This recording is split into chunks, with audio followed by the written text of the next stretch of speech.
Welcome to Next Gen Varsity. Today I will discuss definition part of function. So f is a function from a to b. अगर function ये a और b दो non empty set है, पहला condition क्या है कि a and b are non empty sets, यानी ये ऐसे सेट्स हैं जिसमें कोई ना कोई मेंबर है। जैसे कि मान लीजिए कि ए जो है 1 2 3 है और बी क्या है 4 5 है, तो दोनों नॉन एम्प्टी सेट्स है। तो हम फंक्शन को डिफाइन कर सकते हैं ए से बी की तरफ, लेकिन दो कंडीशन है। पहला तो ए और बी नॉन एम्प्टी सेट्स हो, और दूसरा कंडीशन जो है वो ये है कि every element of A has image in B. every element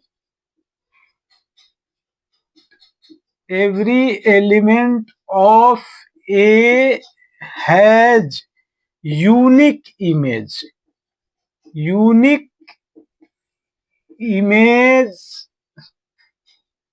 in B।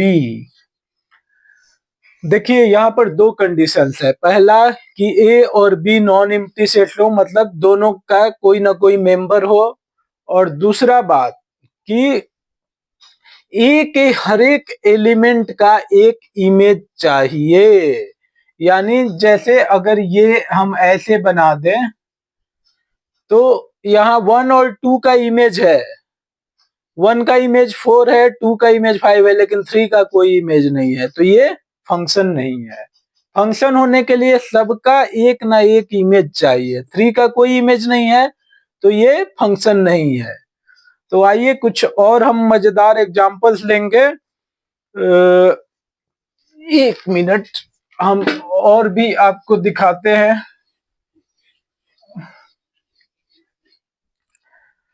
जैसे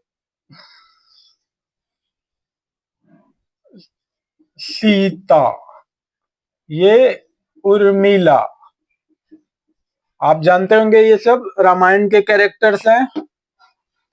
और ये सेट ए है, ये सेट बी है, और ये राम, ये लक्ष्मण, और ये हनुमान।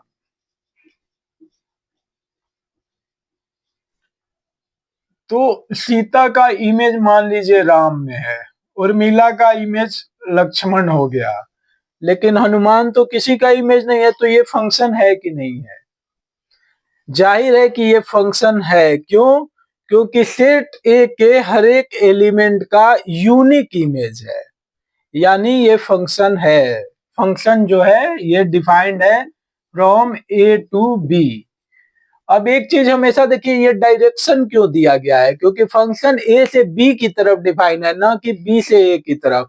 अगर इसको हम उल्टा कर देंगे, जैसे मान लीजिए कि ये हम उल्टा कर दिए, सेम फंक्शन को अगर हम उल्टा कर देते हैं, इस साइड हम लिख देते हैं राम लक्ष्मण, और यहां लिख देते हैं हनुमान, और इधर लिखते हैं सीता उर्मिला।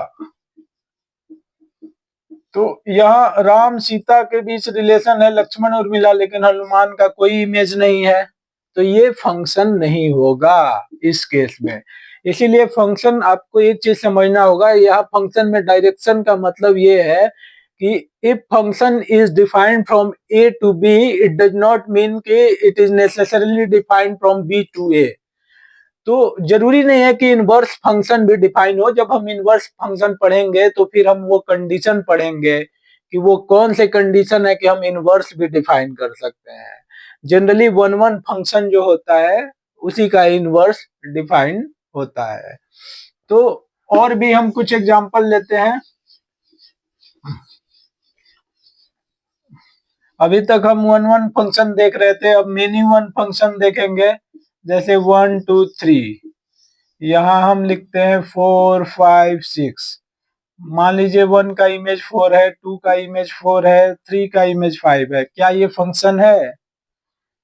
अब यहाँ 2 का एक इमेज है, तो फंक्शन है या नहीं है? क्योंकि हमारा डेफिनेशन क्या बोलता था कि सबका यूनिक इमेज हो। तो 1 का यूनिक है 4, 2 का भी यूनिक है 4, 3 का यूनिक है 5, यानी मेनी वन जो है वो फंक्शन होगा।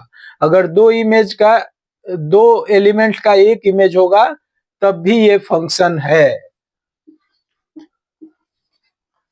और इसी तरह से हम आगे बढ़ते हैं। अगर ग्राफ, हमने ग्राफ पहले आपको इसीलिए पढ़ाया कि हम जो ग्राफ पढ़ा रहे थे उसमें बहुत सारे फंक्शंस के ग्राफ थे, लेकिन कुछ ऐसे ग्राफ थे जो फंक्शन नहीं थे। जैसे हमने आपको पढ़ाया होगा mod y is equal to sine x. तो इसका ग्राफ क्या होता है? इसका ग्राफ हमने पढ़ाया आपको कि साइन एक्स का ग्राफ ये था, तो निचला पार्ट मिटाकर और हम एक बर्गर जैसा बना देते थे। तो ये ग्राफ है या ये फंक्शन है या नहीं है? Mod y is equal to sine x, ये फंक्शन नहीं है। क्यों? क्योंकि एक पॉइंट के लिए दो वैल्यू है। फंक्शन में कभी भी एक पॉइंट के लिए दो वैल्यू नहीं होगा। यहाँ देखिए, एक पॉइंट, किसी एक पॉइंट पर दो वैल्यू आ जा रहा है, तो एक एलिमेंट का दो इमेज नहीं होगा। जैसे अगर ये ए है, बी है और यहाँ पर सी है, डी है, ई है, तो ए का दो इमेज नहीं होगा। ये क्या है? ये फंक्शन नहीं है, ये फंक्शन नहीं है। तो इसी तरह ये mod y equal sine x function नहीं है। ये चीज आपको हमेशा ध्यान में रखना होगा। तो अब हम कुछ एग्जाम्पल देते हैं। जैसे ये मान लीजिए द्रौपदी, द्रौपदी, और इधर है हमारे युधिष्ठिर, भीम, अर्जुन, नकुल, सहदेव। तो ये अगर हम इस टाइप का कुछ अगर एक फंक्शन डिफाइन करना चाहे, ये दो सेट है, तो ये फंक्शन होगा। कायदे से द्रौपदी के 5 पति थे, लेकिन ये फंक्शन नहीं होगा। क्यों?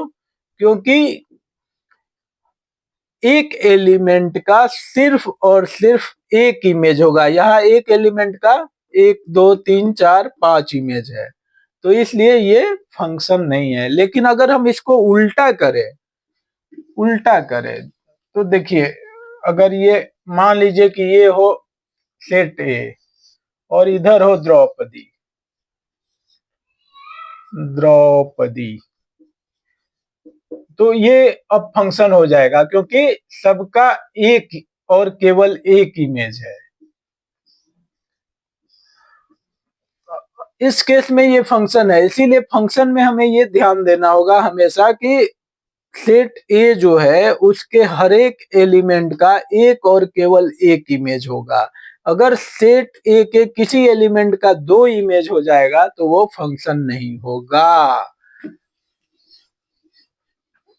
तो इसी तरह से हम कोई ग्राफ, जैसे हम जान रहे हैं ये फंक्शन है या नहीं है। अगर कोई लिख दे इसको y is equal to g x, तो क्या ये फंक्शन है?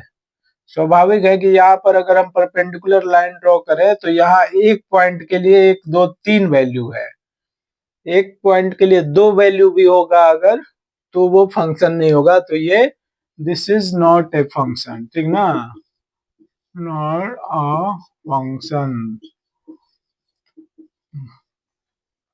तो स्वाभाविक है कि अब मुझे लगता है कि आप बहुत चीज समझ गए हैं फंक्शन के बारे में, कि फंक्शन जो है वो सेट ए और सेट बी के बीच एक रिलेशन है, जहां ए और बी नॉन एम्प्टी सेट्स हैं। और दूसरा जो कंडीशन है वो ये है कि every element of set A has unique image, unique image in set B. ये दो कंडीशन अगर आपके ध्यान में है तो आप ये समझ जाएंगे कि फंक्शन को डिफाइन कैसे करते हैं। और दूसरी बात, एक डायरेक्शन पर भी ध्यान रखिएगा कि अगर सेट ए से सेट बी की ओर डिफाइंड है तो इसका मतलब ये नहीं कि बी से ए की तरफ हमेशा आप इनवर्स फंक्शन डिफाइन कर सकते हैं। इनवर्स फंक्शन जब हम पढ़ेंगे तो उसके कंडीशन बताएंगे कि वन वन जो फंक्शन होते हैं और टू जो होते हैं, इनटू क्या होता है, तो फिर क्या कंडीशन है, उस कंडीशन में इनवर्स डिफाइन होता है। तो अब हम ये देख चुके हैं, अब हम समझेंगे कि डोमेन क्या है, रेंज क्या है, कोडोमेन क्या है। तो जैसे हम जो ये पार्ट है फंक्शन 1 2 3, इधर है 4 5 6 7, तो 1 का मान लीजिए 4 इमेज है, 2 का 5 है, 3 का भी मान लीजिए 5 है। तो ये फंक्शन है कि नहीं, पहला कंडीशन तो ये उठता है कि पहला क्वेश्चन ये है कि ये फंक्शन है कि नहीं। तो हम देखेंगे 1 का एक और केवल एक इमेज है, 2 का एक और केवल एक इमेज है, 3 का एक और केवल एक इमेज है, तो ये फंक्शन है। तो इस फंक्शन में जो सेट ए के सारे एलिमेंट्स होते हैं वो डोमेन होते हैं, यानी डोमेन यहाँ क्या हो जाएगा, ये सारे एलिमेंट को डोमेन कहेंगे। 1 2 3 ये डोमेन हो गया। ये बी को क्या कहेंगे, कोडोमेन कहते हैं, कोडोमेन। कोडोमेन क्या हो गया, 4 5 6 7, 4 5 6 7। लेकिन रेंज क्या होगा, रेंज जो होगा वो सिर्फ इमेज का कलेक्शन होगा। 6 किसी का इमेज है नहीं, 7 किसी का इमेज है नहीं, 7 किसी का इमेज नहीं है, तो 7 को एक्सक्लूड करो, 6 को, 5 इमेज है हाँ, 4 इमेज है हाँ। तो रेंज में क्या है, collection of images, collection of images, images, यानी क्या हो जाएगा 4 और 5, यानी रेंज जो है यहाँ 4 और 5 हो जाएगा। तो सिंपल बात है, आप डोमेन समझ गए, रेंज समझ गए। अब हम देखेंगे कुछ बहुत सारे फंक्शन का डोमेन होता क्या है और रेंज होता क्या है।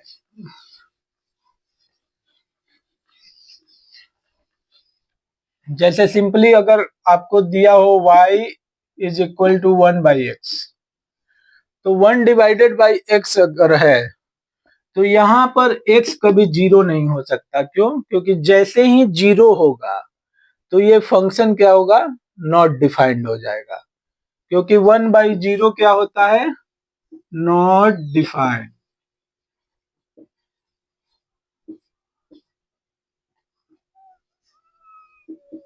तो ये नॉट डिफाइंड होगा, तो हम यहाँ पर डोमेन क्या होगा, इस सारे रियल नंबर के लिए ये डिफाइंड है एक्सेप्ट जीरो। तो यहाँ डोमेन क्या हो जाएगा, डोमेन ऐसे लिखेंगे, डोमेन और x belongs to real number minus zero, यानी जीरो को छोड़कर सारे रियल नंबर्स इसके डोमेन हो जाएंगे। इसी तरह अगर ये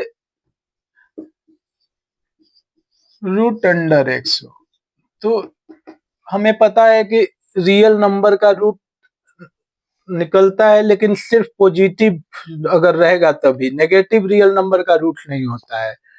तो यहाँ पर जो होगा डोमेन क्या हो जाएगा, x greater than equal to zero, यानी डोमेन वो नंबर्स हैं जिसके लिए वो फंक्शन डिफाइंड हो।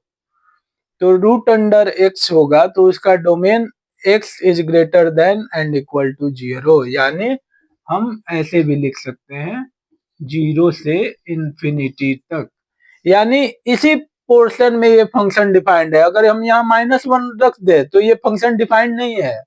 आप कहिएगा कि -1 का रूट आई होता है, वो इमेजिनरी नंबर है, वो कॉम्प्लेक्स में पढ़ेंगे, वो रियल नंबर नहीं है, यानी -1 के लिए ये डिफाइंड नहीं है, ये दिमाग में रखना है आपको। जीरो से छोटा किसी भी चीज के लिए ये डिफाइंड नहीं है।